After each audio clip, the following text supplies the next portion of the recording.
अस्सलाम वालेकुम। Past paper के सॉल्यूशंस के सिलसिले में आज हम डिस्कस कर रहे हैं पेपर 2014 विजुअल बेसिक। तो इसमें हम देखते हैं कि प्रोग्रामिंग प्रॉब्लम जो है क्वेश्चन 6 में ये देखें बी पार्ट है।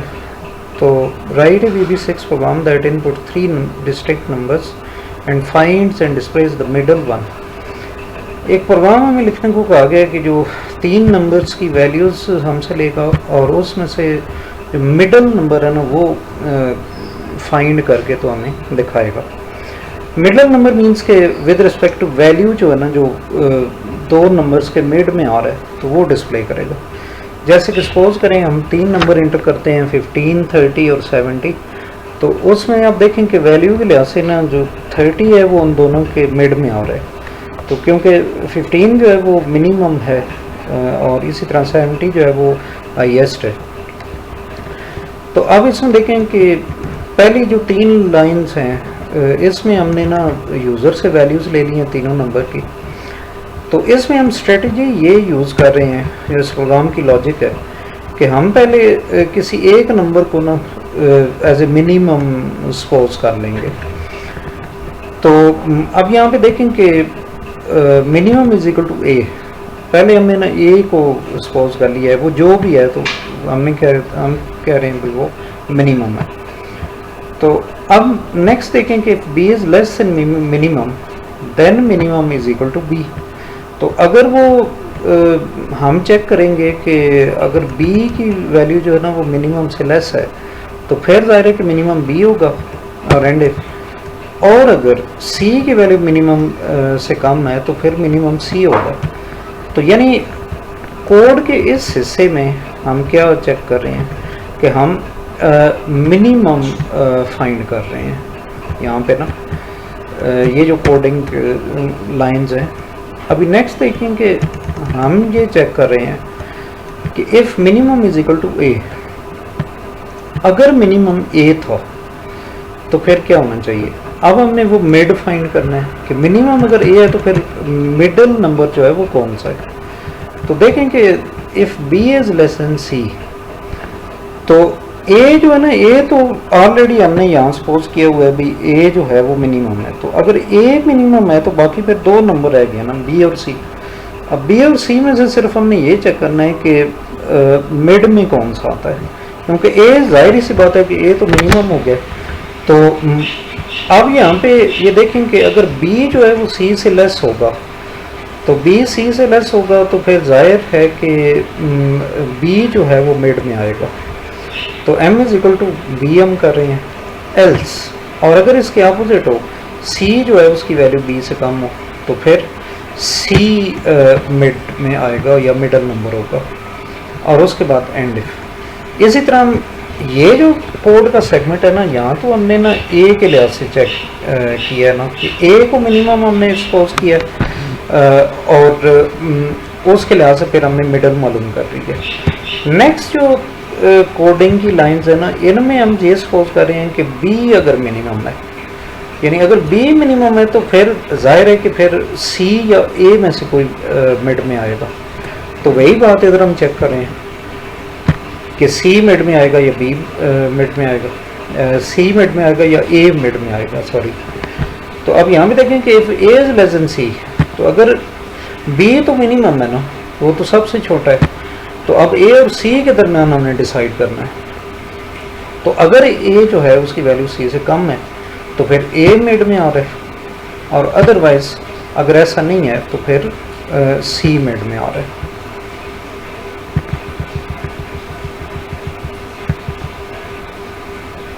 And if. और इन द सेम वे फिर C के लिहाज से हम यहाँ पे चेक कर रहे हैं कि अगर C जो था वो मिनिमम था तो फिर जाहिर है कि फिर A या B में से कोई मिड में आएगा।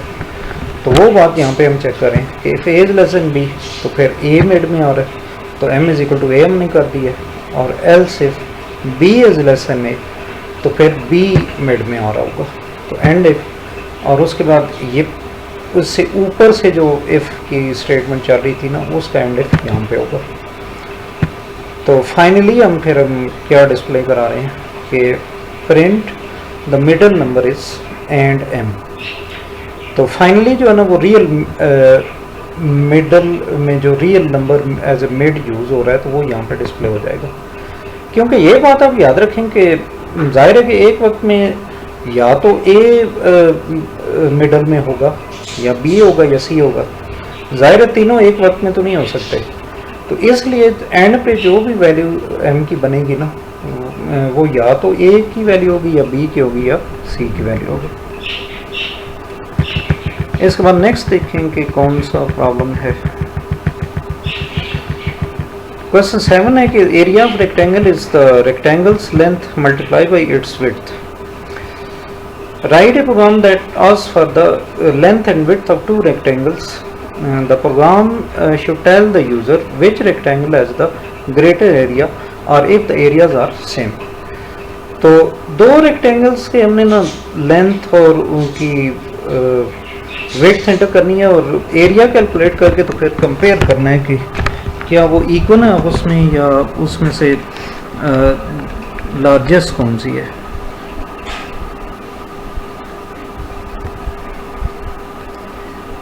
तो अब ये देखें कि privates of command one click यहाँ से स्टार्ट हो रही है coding. Dimension L1 L2 W1 W2 A1 A2 S integer. हमने दो तो वेरिएबल्स हमने L1 L2 जो है ना वो दोनों रेक्टेंगल्स की लेंथ के लिए हमने यूज़ किए और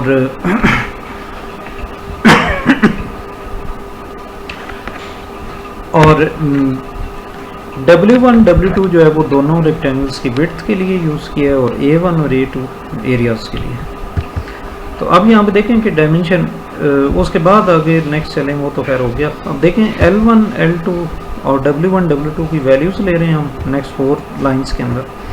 उसके बाद हम एरियाज़ कैलकुलेट कर रहे हैं दोनों के और देन फिर सिंपली हम इफ़ की मदद से चेक कर रहे हैं कि if A1 is greater than A2 तो अगर A का जो पहली रेक्टेंगल का एरिया है वो दूसरी से बड़ा हो तो फिर ये मैसेज डिस्प्ले हो जाएगा the first rectangle has greater area.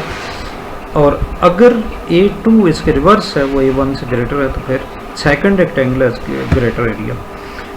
और अगर ये दोनों केसेस नहीं हैं तो फिर चेक हम करें कि दोनों एरियाज बराबर हैं या नहीं है। तो अगर दोनों बराबर हैं या इक्वल हैं तो फिर ये मैसेज आ जाएगा।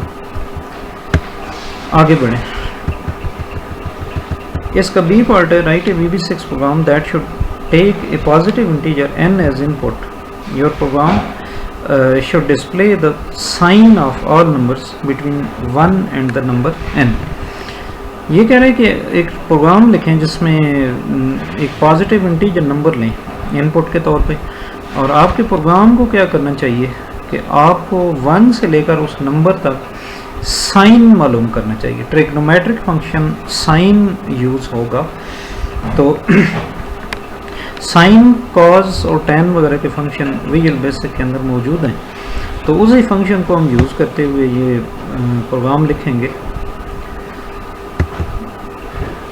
तो ये यहाँ पे देखें डायमेंशन नम एज इंटीजर है और नंबर की वैल्यू हमने यूज़र से ले ली इनपुट बॉक्स की मदद से और नीचे हम कह रहे हैं कि for n is equal to 1 to num और प्रिंट साइन और ब्रैकेट के अंदर n इंटू 3.14 ओवर 180। तो ये असल में एक फार्मूला होता है कि मतलब साइन तो वो ऑटोमेटिकली निकाल देगा। अगर हम यहाँ पे सिर्फ साइन और ब्रैकेट के अंदर n भी लिख देना तो फिर भी कुछ ना कुछ वैल्यू तो आ जाएगी। लेकिन मसला ये है कि वो जो वैल्यू है ये यहाँ पे आपको बताया भी जा रहा है कि sine function displays the answer in radiance by default. वो वैल्यू आपकी रेडियंस में आएगी। तो हमने क्योंकि डिग्री में लेनी है वैल्यू तो फिर we should multiply it by pi over 180 to get the answer in degrees. Degrees में आंसर लेने के लिए फिर उसको पाई और 180 से मल्टीप्लाई करना पड़ेगा, इसलिए इसको मल्टीप्लाई किया गया। तो ये लूप चलेगी 1 से लेकर 9 तक और जितने भी नंबर दरमियान में आते हैं तो उनका जो साइन बनता है वो आपको दिखा देंगे। नेक्स्ट चलें question number 8। Right a program that should take 2 numbers that is first and last from user and displays all the numbers and their squares in the form of an ordered pair between first and last number। तो ये programme हमें लिखने को कहा गया है, इसमें हमें ये कहा कि दो नंबर लें और उन दो नंबर्स के दरमियान क्या करें कि डिस्प्लेज ऑल द नंबर्स, उन नंबर्स को एक तो डिस्प्ले करें और फिर उनके स्क्वायर्स को, और in the form of N ordered pair. Ordered pairs की शक्ल में हमने दिखाना है। मिसाल के तौर पे ये यहाँ पे आप देखें कि 3 है ना, तो 3 का जो स्क्वायर है वो 9, उसका स्क्वायर अगर कैलकुलेट करें तो 9 आता है, तो वो 3,9 इस तरीके से डिस्प्ले हो रहा है। तो इसी तरह 2 है तो 2 का स्क्वायर 4, इस तरह इन द सेम वे 5 का स्क्वायर जो है 25 है, तो उस तरीके से। अब यहाँ पे देखें डायमेंशन फर्स्ट, लास्ट और n एज इंटीजर, तो फर्स्ट और लास्ट नंबर की वैल्यूज ले ली गई हैं। For n is equal to first to last print, यहाँ पे आप देखें कि ब्रैकेट पहले हम डिस्प्ले करा रहे हैं इन्वर्टेड कॉमर्स के अंदर, उसके बाद एंड कंकैटिनेशन ऑपरेटर, फिर n की वैल्यू, और मिसाल तौर पर n2 है तो 2 यहाँ पे आ जाएगा, पहले n ब्रैकेट आ जाएगी तो 2 आ जाएगा, उसके बाद फिर एंड, और फिर दरमियान में हम कॉमा डिस्प्ले कराना है तो उसको इन्वर्टेड कॉमर्स में दे रहे हैं, फिर कंकैटिनेशन ऑपरेटर है, और उसके बाद n का स्क्वायर हम कैलकुलेट करके डिस्प्ले करा रहे हैं, फिर ब्रैकेट डिस्प्ले करा रहे हैं। तो इसी के साथ पेपर 2014 ख़त्म हो गया और ये वीडियो भी एंड हो गई। तो इंशाल्लाह नेक्स्ट सोल्यूशन में हम 2013 की बात करेंगे।